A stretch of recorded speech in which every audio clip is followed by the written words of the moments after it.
The sun was sinking low over the Arizona desert, turning the sky into shades of copper and blood.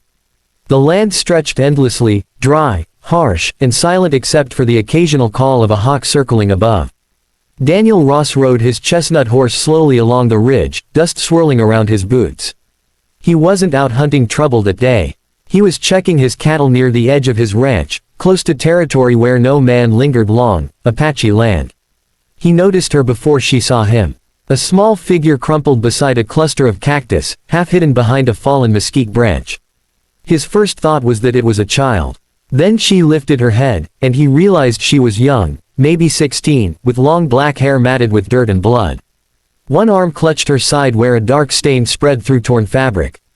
Her eyes, deep and defiant, met his. Daniel froze. He knew that look. She was Apache. He'd heard the stories, raids on settlements, soldiers hunting them down. The war between settlers and her people had turned this land into a graveyard. By all logic, she was his enemy.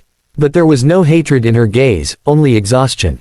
Her lips trembled as she spoke, voice barely more than a whisper carried by the desert wind. "Please, just make it fast." The words hit him like a blow. She wasn't begging for mercy, she was asking to die quickly. Daniel's fingers tightened on the rifle at his side, but he couldn't raise it.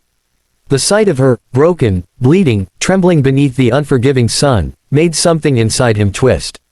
He dismounted slowly, boots crunching over the gravel. "I'm not gonna hurt you," he said quietly, but his voice came out rough. She didn't believe him. Her eyes darted to the weapon strapped across his shoulder. "Here," he said, setting the rifle down in the sand where she could see it. Then, without another word, he pulled a clean strip from his undershirt, kneeling beside her. When he reached toward her wound, she flinched. "Easy," he murmured. "I just want to stop the bleeding." Her breath came quick and shallow, but she didn't move away. Gently, he pressed the fabric against her side, tying it firmly. Blood soaked through instantly, but it slowed. The girl winced, yet she didn't cry out. Strength like that belonged to someone who'd seen too much pain. When he was done, he offered her a canteen. She stared at it suspiciously, then snatched it, taking a slow drink. Her eyes lifted to his face, still wary, but softer now. "Why?" she asked faintly. "Why not kill me?" Daniel glanced toward the horizon, where the sun melted into crimson clouds. "Because you've had enough killing," he said simply. For a long time, they sat in silence, the desert stretching endlessly around them. The heat had softened, but the air still trembled with unspoken danger. When she tried to stand and stumbled, Daniel caught her gently. "Come on," he said, nodding toward his horse. "You're not dying out here." As the stars began to rise over the desert, he lifted her onto his horse and started toward home, knowing that whatever he had just done would change his life forever. Night had settled deep over the desert by the time Daniel reached his ranch. The stars stretched wide across the black sky, glimmering like scattered silver dust. Coyotes howled somewhere in the distance, their cries haunting and lonely. The girl, barely conscious, leaned weakly against his back as the horse trotted steadily through the open gate. Daniel could feel her shallow breathing against his shoulder. She was burning with fever. He guided the horse to a stop beside the barn, lifted her gently, and carried her inside the small house. The cabin was humble, rough wooden floors, a single bed, and a fireplace that had burned low. He laid her down carefully on the cot, covering her with a wool blanket. For a long moment, he simply stood there, watching her face. In the dim light, she looked so young, fragile even, though he could tell she was made of steel inside. Daniel poured water into a basin and began cleaning the wound on her side.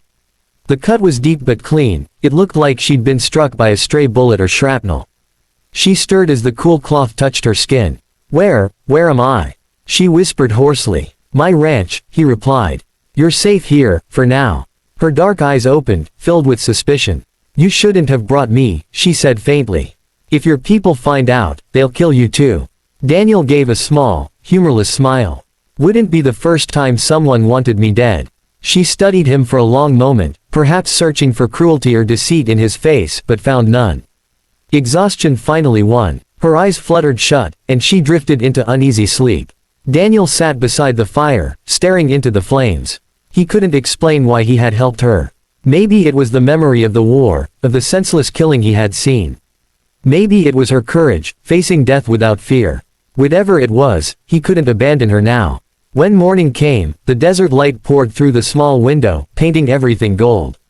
Daniel found her sitting up, clutching the blanket to her chest. She looked startled when he entered, carrying a tin cup of coffee and some bread. "You need to eat," he said, setting it down. She hesitated before taking a bite.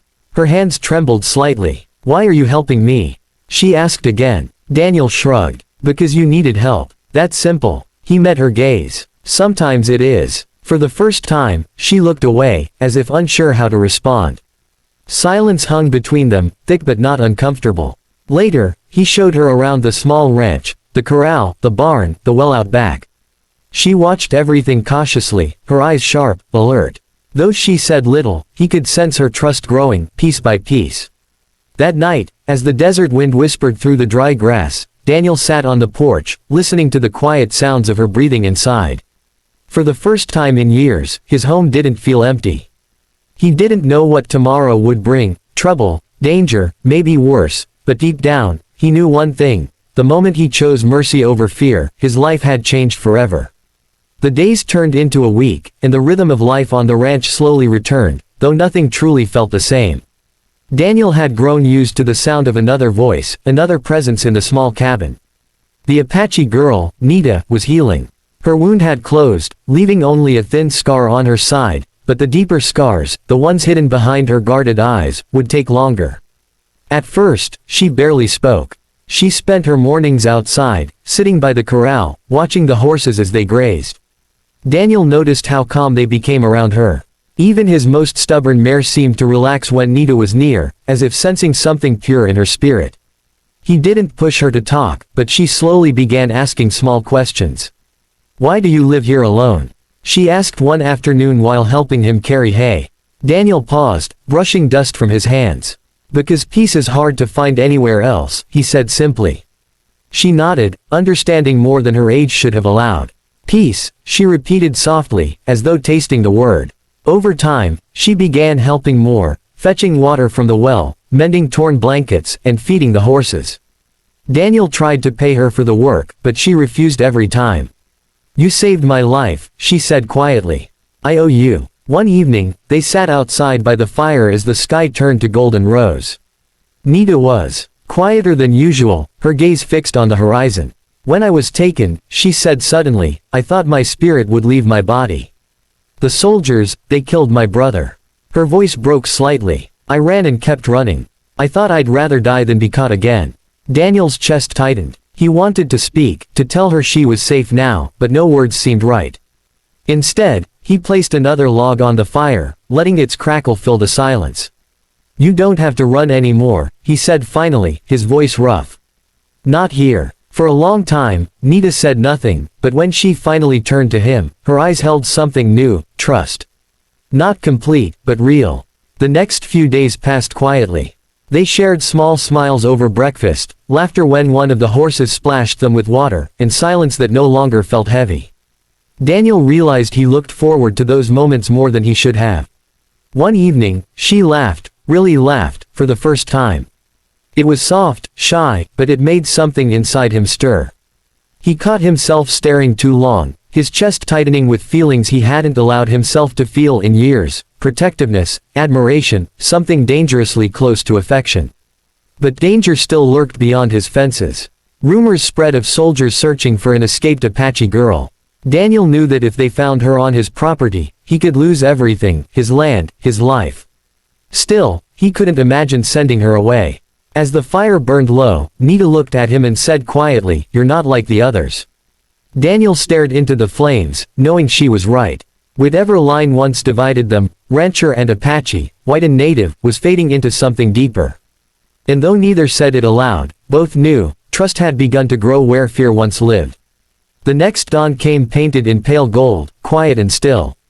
Daniel was mending a fence when he spotted dust rising on the horizon, a small troop of cavalry riding hard toward the ranch. His gut clenched. He didn't need to count the uniforms to know what they wanted. Word must have spread that an Apache girl had escaped into the desert. He ran for the house. Nita was inside grinding corn at the table, humming softly. When she saw his face, the color drained from hers. "Soldiers," she whispered. He nodded once. Go. Down the cellar. Now. Without another word, she lifted the trapdoor beneath the rug and slipped into the narrow space below. Daniel closed it just as the sound of horses filled the yard. Moments later, fists pounded against the door. Ross. Open up. Daniel opened it, keeping his face calm. 3 soldiers stood there, dusty and armed, the lead man wearing the sharp stare of someone used to obedience. We're looking for an Apache runaway, the officer said. A young female. Wounded. Reports say she was seen near this area. Daniel leaned against the doorframe, pretending to think. Only thing I've seen out here are coyotes and my own shadow, he said flatly. You're welcome to check the barn if it'll ease your mind. They searched everything, barn, corral, even the smokehouse. Daniel's pulse thundered as one of them stepped toward the house. He followed, forcing his voice steady. If she came this way, she's long gone now. The officer eyed him suspiciously, but after a tense moment, turned his horse toward the trail. If you see anything, report it. Harboring one of them's a hanging offense. Daniel watched them right away until the dust vanished. Only then did he drop to his knees and pull open the trapdoor. Nita crawled out, shaking.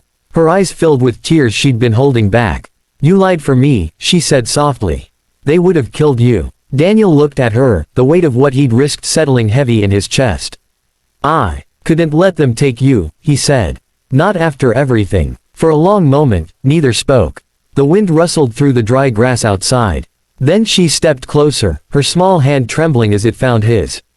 Why? She asked again, voice breaking. He hesitated. Because you deserve to live, he answered simply. And maybe I finally deserve to care about something good. Tears slipped down her cheeks. She didn't speak, but leaned forward, resting her head against his shoulder. They stayed like that, 2 souls from opposite worlds bound by something neither could name. That evening, they stood together on the porch, watching the sun sink behind the distant mesas. The desert that had once felt endless and cruel now seemed full of promise. Where will we go? Nita asked quietly. Wherever freedom takes us, Daniel said, wrapping his arm gently around her. And as the first stars appeared over the desert, they knew their lives would never be the same again, because mercy had turned into trust, and trust into a love brave enough to defy the world.